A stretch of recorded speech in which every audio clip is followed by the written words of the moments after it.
What's good, y'all? T in this thing. In today's video, I'm gonna show you how to make your photo go from this to this. Let's get it. Love is love. So all you need is a photo that you took in Photoshop. And then once you have it imported, go ahead and duplicate the layer either by Command and J if you're on a Mac, and I believe Control and D if you're on a Windows, or you can go up to layer and duplicate it that way, whichever way works best for you. From there, you should have obviously two photos of the same photo. So just click on the hide icon on the first photo. That's gonna hide it completely. We're not gonna worry about the first photo at all. Just click on the bottom one. That should be the only one that's you can see. Then we're gonna go up to,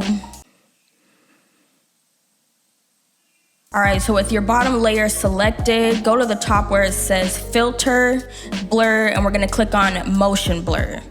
Now there's gonna be a whole bunch of different blurs, so obviously if you wanna get creative and try different ones, you can. But for this particular photo, we're gonna hit motion blur. So you're gonna see a box come up with angle and distance. Of course, you can change the angle and how much blur you want in the photo and everything like that. So depending on your photo and what you want, you can change those things. For me in this photo, I have my angle at 0, which is just straight across, and then my distance at 280. So adjust it how you will. So once you press OK, it's going to be embedded in the photo. You're going to see that blur. So now we're going to go ahead and hide that bottom layer and then enable the top layer. So that should be, you should no longer see any blur because we just enabled the top layer. So with the top layer selected, you want to go over to your quick selection tool, and then I just like to do select subject, so that way it pretty much does a good job selecting the subject. And then obviously if it has a hard time selecting your subject, or if it didn't select the correct things, then you can hold down Alt, and that will have like the minus with the circle.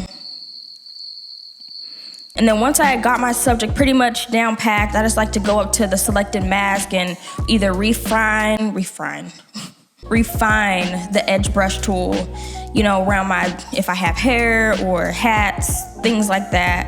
And then sometimes I like to feather it, but not always. You can always mess with the settings.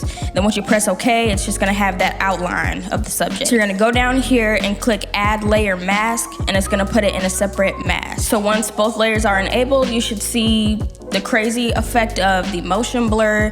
Obviously from there, you know, you can move your top layer, move your bottom layer, make things bigger, size it up, and do whatever else you want to the photo. And that is how you make your photo go from that to this.